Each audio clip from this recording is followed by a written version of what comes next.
Hello everyone.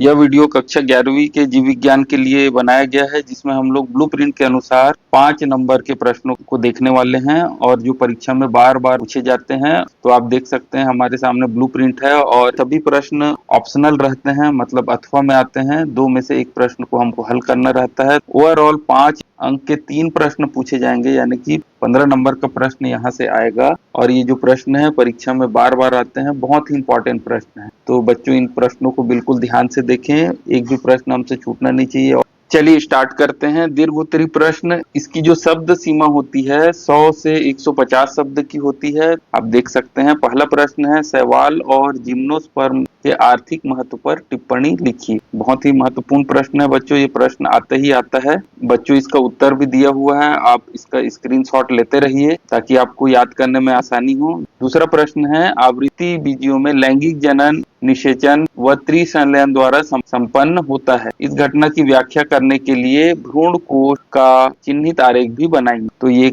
आरेख हमारे पास बना हुआ है, इसके जो विभिन्न क्रियाएं हैं, विभिन्न जो चरण है, उसका नोट्स में दिया हुआ है। आप इसको बिल्कुल ध्यान से देखिए। अगला जो प्रश्न है, जिम्नोस्पर्म के महत्वपूर्ण अभिलक्षणों का वर्णन कीजिए। पॉइंट वाइज इसको व्यक्त किया गया है, तो इन्हें आप बिल्कुल स्क्रीनशॉट करके नोट कर लें। अगला प्रश्न है, पौधों के 3 वर्गों के नाम लिखिए जिसमें स्त्रीधानी होती है। इनमें से किसी एक के जीवन चक्र का संक्षिप्त वर्णन कीजिए। किसमें स्त्रीधानी होती है? ब्रायोफाइटा, टेरिडोफाइटा और जिम्नोस्पर्म। स्क्रीनशॉट भी लेते जाइए। साइकस का यहाँ पे जीवन चक्र दिया हुआ है, इसे ही बनाना है। अगला प्रश्न है, आर्थ्रोपोडा प्राणी समूह का सबसे बड़ा वर्ग है, इस कथन का प्रमुख कारण बताइए। तो ये कौन कौन से प्रमुख कारण हैं आप देख सकते हैं, इसमें लिखा हुआ है, सभी उत्तर सहित है। अगला प्रश्न है, परजीवी प्लेटीहेलमिन्थेस के विशेष अभिलक्षण बताइए। तो इनके अभिलक्षणों को बताना है। अगला प्रश्न है, कोशिका जीवन की मूल इकाई है, इसे संक्षिप्त में वर्णन कीजिए। ये जीवन की इकाई है, इसे बताना है। अगला प्रश्न है, 2 कोशिकाएं अंगकों के नाम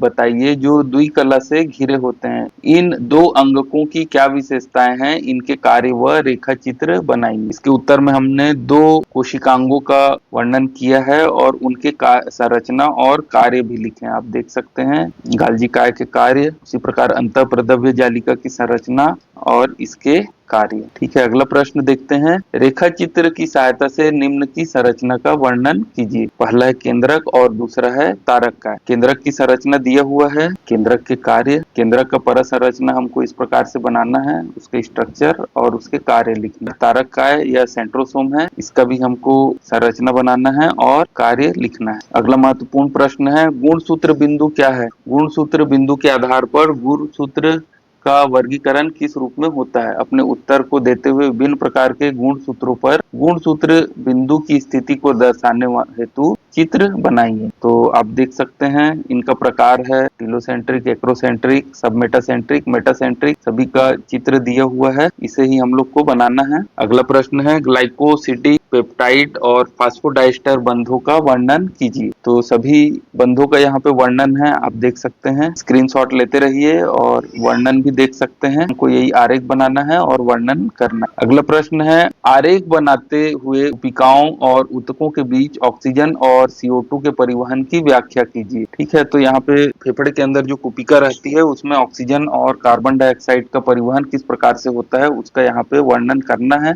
उसका ये चित्र भी बना हुआ है, हमारे समझने के लिए है।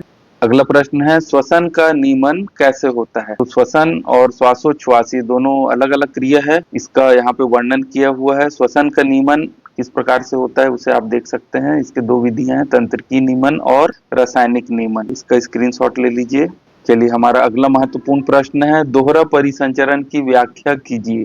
दोहरा परिसंचरण क्या है, इसका पूरा व्याख्या यहाँ पे दिया हुआ है, आप देख सकते हैं। इसका एक आरेख भी दिया हुआ है, इस प्रकार से एक आरेख है और ये हमारे समझने के लिए ये चित्र है।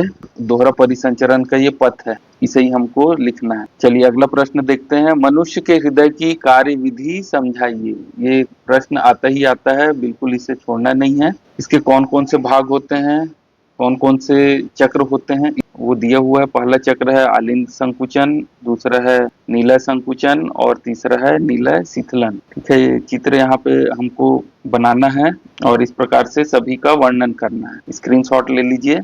अगला महत्वपूर्ण प्रश्न है, गुच्छी निस्यंद दर GFR का स्वनियमन क्रियाविधि को समझाइए। किस प्रकार से ग्लोमेरुलस कार्य करता है, उसका स्वनियमन किस प्रकार से होता है।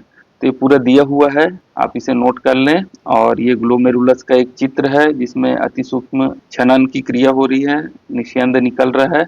अगला प्रश्न है, मूत्र निर्माण की क्रियाविधि का विस्तृत वर्णन कीजिए।